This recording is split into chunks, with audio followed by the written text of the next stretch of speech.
नमस्कार, आपका हमारे YouTube चैनल पर स्वागत है। पिछले 21 सालों से ज्योतिर्विद्याएं पढ़ाते पढ़ाते मैंने देखा है बहुत से स्टूडेंट्स, उनको लगता है कि बस टीचर के पास आए, पढ़ लिया, कोर्स कर लिया और एक्सपर्ट हो जाएंगे। लेकिन हमारे शास्त्रों में सही विधि बताई गई है गहन ज्ञान लेने की। वो क्या है, पहले तो मैं उससे रिलेटेड एक श्लोक आपको सुनाता हूँ और उसके बाद इसको हम जोड़ेंगे ज्योतिष से, कुंडली से। तो ये श्लोक है, आचार्यात् पादमादत्ते पादम शिष्य स्वमेधया पादम सब्रह्मचारिभ्य पादम कालक्रमेण च। पहले इसका सरलार्थ करते हैं। आचार्यात् पादमादत्ते, विद्यार्थी शिक्षा केवल 1/4 ले सकता है आचार्य से। तो विद्यार्थी 1/4 शिक्षा आचार्य से लेता है। पादम शिष्य स्वमेधया, 1/4 शिक्षा अपनी मेधा से, मतलब अपनी जन्मजात बुद्धि है उसकी, उससे। पादम सब ब्रह्मचारिभ्य, 1/4 अपने साथियों से, जिनके साथ वो पढ़ रहा है, सहपाठी हैं, उनसे। पादम काल क्रमेण च, और 1/4 समय बीतने के साथ साथ उसे शिक्षा मिलती है। मतलब टीचर चाहे भी तो एकदम से पूरी शिक्षा स्टूडेंट्स को नहीं दे सकता। बिल्कुल ऐसे समझो, बहुत तेज़ जब बारिश हो जाती है तो पानी एकदम खड़ा हो जाता है ज़मीन पे, क्योंकि ज़मीन की पानी चूसने की क्षमता इतनी ज़्यादा नहीं है जितना ऊपर से पानी बरस रहा है। इसी तरह स्टूडेंट्स के साथ है। टीचर तो बहुत सारा ज्ञान दे रहा है एकदम से, लेकिन स्टूडेंट एकदम से ग्रहण कर ही नहीं पाता उसको। और हर एक स्टूडेंट, टीचर तो सभी को सेम ज्ञान दे रहा है, लेकिन हर एक स्टूडेंट इक्वल मात्रा में नहीं ले पाता, क्योंकि हर एक की बुद्धि अलग अलग है।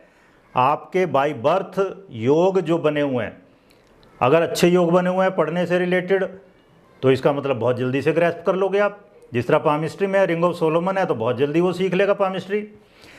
इसी तरह ज्योतिष में अगर आपका जिस तरह बहुत बढ़िया बुद्धादित्य योग बन रहा है, हंस महापुरुष योग बन रहा है, भद्र महापुरुष योग बन रहा है, अष्टम भाव आपका बहुत स्ट्रांग है, तो बहुत जल्दी से सीख लेंगे ज्योतिष। तो अब एक एक करके डिस्कस करते हैं। इसमें चारों बातें। आचार्यात् पादमादत्ते, आचार्य से 1/4 विद्या ग्रहण कर पाता है। आचार्य किसको कहा गया है?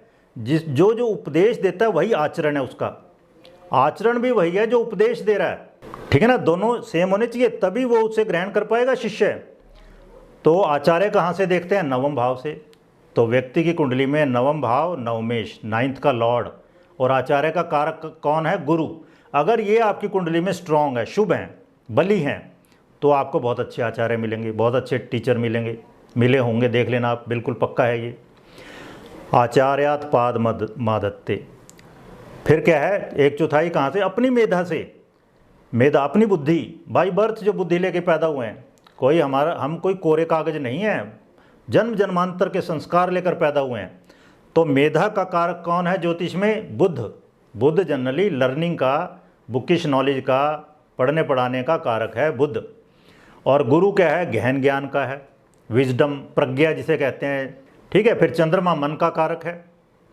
सूर्य, आपको पता है सूर्य का तेज है तभी हम ज्ञान ले सकते हैं। कहानी है ना कि हनुमान जी ने सूर्य से ज्ञान लिया था, और बुद्धादित्य योग बनता है ज्योतिष में लर्निंग के लिए। आदित्य है वहाँ पर, मतलब सूर्य जहाँ ठीक ठाक चमक रहा है, आप देखना वहीं के लोग बुद्धिमान हैं। सारे धर्म एशिया में पैदा हुए, इस वक्त के भी सारे धर्म एशिया में पैदा हुए हैं जहाँ पे सूर्य बढ़िया चमकता है। कोई भी नॉर्थ पोल या साउथ पोल पे धर्म नहीं पैदा हुआ। फिर शुक्र क्या है? ललित कलाओं का कारक है। मंगल तर्क का कारक है। शनि रिसर्च या गहन खोज का कारक है। राहु इन्वेंशन का, एकदम नया सोचना, एकदम लीक से हटके सोचना। तो मेधा का मेनली रिलेशन है बुद्ध से, लेकिन बाकियों के बारे में मैंने थोड़ा थोड़ा आपको बता दिया। फिर क्या कहा? 1/4 अपने साथियों से, सब ब्रह्मचारिभ्य, अपने संगी साथियों से। तो साथी कौन होते हैं ज्योतिष में? तीसरा और 11वां भाव। तीसरा भाव क्या? आपका राइट हैंड। 11वां भाव क्या? Left hand. तो तृतीय भाव और एकादश भाव आपके जितने स्ट्रांग होंगे, आपके संगी साथी बहुत सारे होंगे, उनके साथ कन्वर्सेशन करो। आप देखो, मैंने तो ये खूब अप्लाई किया है। उनके साथ बातचीत करेंगे, एकदम बहुत तेज़ी से चीज़ें ग्रैस्प में आ जाएंगी, फंडे क्लियर हो जाते हैं। लेकिन आजकल क्या है, लोग क्लास में आए, किसी से बातचीत करने का कोई मतलब नहीं, और सीधे वापस अपने घर। तो इस तरह से नॉलेज नहीं ली जाती, डिस्कशन करना होता है। पहले तर्क होते थे, तर्क में हराते थे एक दूसरे को, क्योंकि तब आपकी बुद्धि बहुत तेज़ी से काम करती है। जब आप किसी के साथ बातचीत कर रहे हैं तो तीसरा भाव, 11वां भाव संगी साथी आपके, ठीक है, वो उनसे चौथाई हम लेते हैं ज्ञान। अगर आपने किसी से डिस्कस ही नहीं किया तो आपका 25% तो कम हो गया वैसे ही। फिर क्या है, कालीन, ओके, चौथाई कैसे मिलता है, समय बीतने के अनुसार। समय बीतता है, धीमे धीमे धीमे हम सीखते हैं, जो ज्ञान लिया था उसको अप्लाई करते हैं, फिर देखते हैं कहाँ सही बैठा वो, कहाँ नहीं बैठा। देश काल पात्र अप्लाई करते हैं, दशाएं आती हैं, गोचर आते हैं। कई बार हम पढ़ लेते हैं, उस वक्त समझ नहीं आता, लेकिन बाद में जब अच्छी सी दशा आती है तब समझ आती हैं चीज़ें बहुत सारी। तो दशाएं हैं, गोचर हैं, जीवन के अनुभव हैं। किताबी ज्ञान का प्रैक्टिकल यूज़ जब हम करते हैं, ज्योतिष में है ना, बुध और गुरु कहते हैं कि आपस में उनकी बनती नहीं है, क्योंकि बुध है उधारा ज्ञान, बुध है किताबी ज्ञान रटना, लेकिन गुरु है गहन ज्ञान। जब उस किताबी ज्ञान को आपने अप्लाई कर दिया, वो अब गुरु बन गया, वो जुपिटर बन गया, ठीक है ना। तो हमारे यहाँ 4 आश्रम कहे गए हैं। ब्रह्मचर्य आश्रम, उसमें केवल पढ़ना ही पढ़ना है। फिर गृहस्थ आश्रम, उसमें अप्लाई करते हैं नॉलेज को, ठीक है ना। फिर वानप्रस्थ आश्रम, जंगल की ओर मुख हो गया, अभी गए नहीं है वहाँ पर, अभी भी अप्लाई कर रहे हैं बहुत सारी चीज़ें। बच्चों को देख रहे हैं, उनकी हैबिट्स, वो किस तरह से बिहेव करते हैं, उनको देख रहे हैं। तो इस तरह से हम सीख रहे हैं। लेकिन आजकल क्या मैं देखता हूँ कि जो अभी ब्रह्मचर्य आश्रम में 25 साल से कम के बच्चे, जो उनके कोई ज़िंदगी का एक्सपीरियंस नहीं है, कोई लव अफेयर नहीं हुआ, कोई शादी नहीं हुई, कोई जॉब नहीं की, कोई कोर्ट केस नहीं हुआ, कोई मकान नहीं बदले, कोई बनाया नहीं, कुछ नहीं, वो ज्योतिष का ज्ञान बांट रहे हैं धड़ल्ले से, वास्तुशास्त्री बने हुए हैं। तो 25% जो वक्त के साथ आना चाहिए था वो नहीं मिला अभी उनको।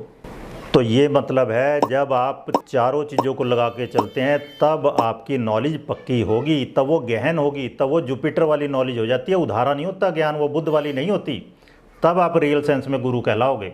इस सीरीज़ में हम प्रचलित श्लोकों, दोहों, कहावतों आदि को ज्योतिष, वास्तु, पामिस्ट्री आदि मिस्टिक साइंसेज के साथ जोड़ने का प्रयास कर रहे हैं।